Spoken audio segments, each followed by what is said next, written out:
Welcome to your new Chirp account.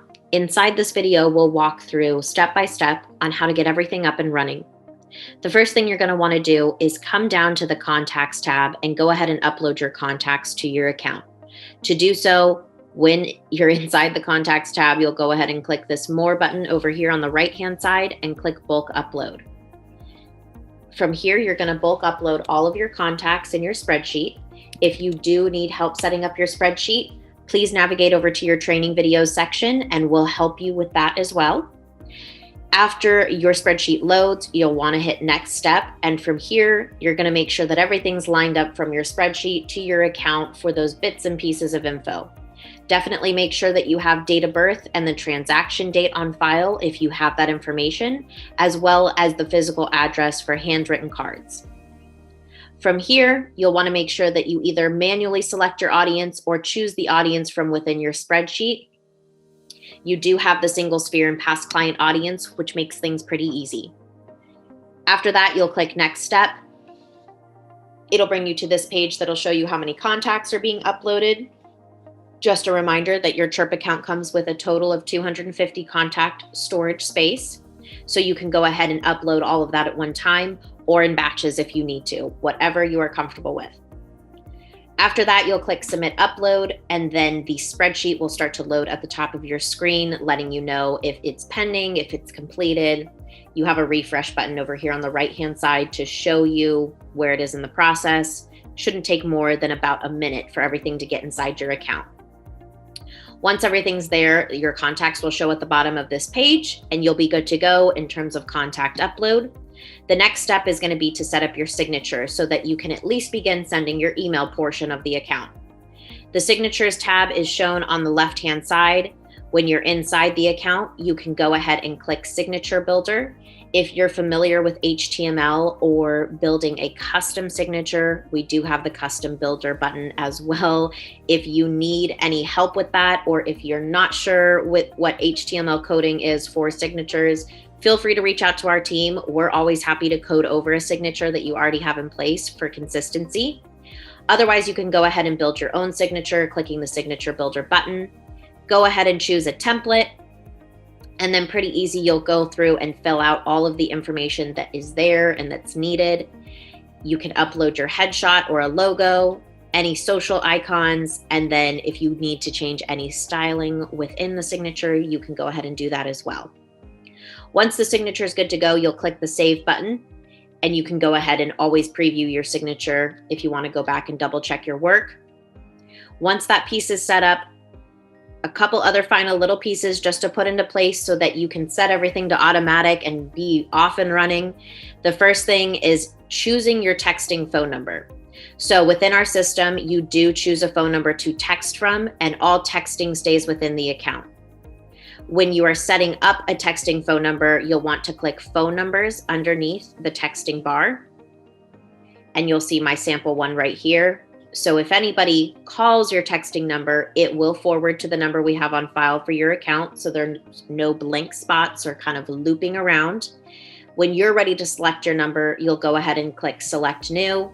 You can search for area, postal code, whatever is needed, and it'll show a list similar to mine with the numbers in your area that are open. And these are true phone numbers. So once you do select one, it's pulled from the cloud of phone numbers available for everyone else in the world. So you'll select a number and then click that Select button, and it'll pop into your account. From there, you don't even need to worry about anything else. The text messages will be good to go once they are set to automatically send for you, or if you want us to remind you about those texts. The next step is to record your voicemail drops. So within the voicemail drop section, you're going to want to make sure that you come into transaction anniversary, birthday, and then at least one of these quarterly lead harvesting messages. You can record for all three, and our system will just select one each time if you're on automatic sending. But you do want to make sure that you record the birthday greeting under the birthday script. That's how our system knows this is the message to send out on someone's birthday. The same thing will go for any holidays that you choose, and the same for transaction anniversary. So you'll go ahead and click Preview, This is the birthday greeting. So as you record this, you can definitely make it your own. You don't have to follow our script verbatim, but if you do want to change it up, or if you want to follow exactly what's there, we want this to sound as if it really is you just leaving that voicemail. So make it general. Don't call anybody out by their name. This will be the message that sends to everybody each time they have a birthday or transaction anniversary when you're recording that. So you can record directly in the system, clicking record voicemail drop, or upload an audio file if you feel more comfortable recording that on your phone and then sending it to yourself to upload. So when you click record voicemail drop, you can go ahead and start talking. You can stop the recording, listen to it, and delete, so you do have a chance to make sure it's the one that you want. Once each of those voicemail drops is set up, you are good to go. Again, it's all kind of upfront setup work and then easy sending from then on out. Once you have that piece into play, you can go ahead and send your first email. So email by audience is going to be your main emailing section. So we do update this doc every 2 weeks, update the library. So every 3 weeks is when we send, is how we stay ahead of your sending schedule. You always have something new to send. It's a consistent cycle, so always new and improved messaging in here. If you do feel the need to rate any of the messages, we would absolutely love for you to do so. It helps us know what you like, what you want to see more of, all good things. When you go ahead and you're ready to schedule that message to go out, you'll click edit and schedule.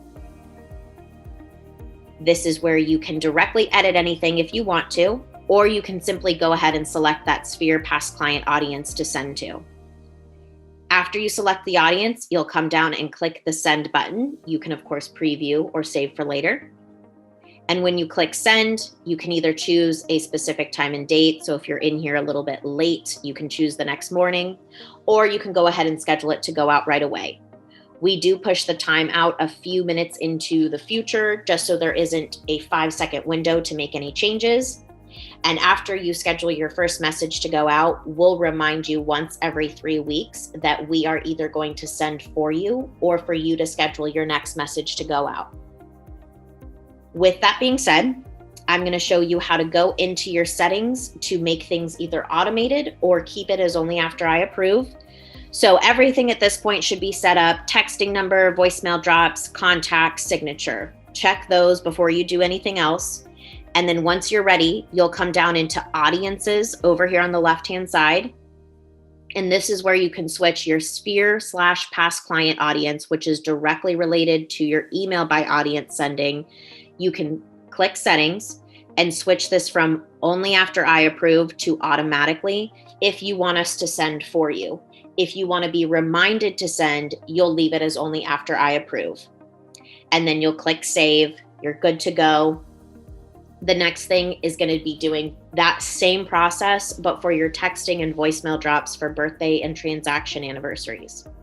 So you'll come into your settings and profile. And from here, you'll go ahead and click the celebrations tab.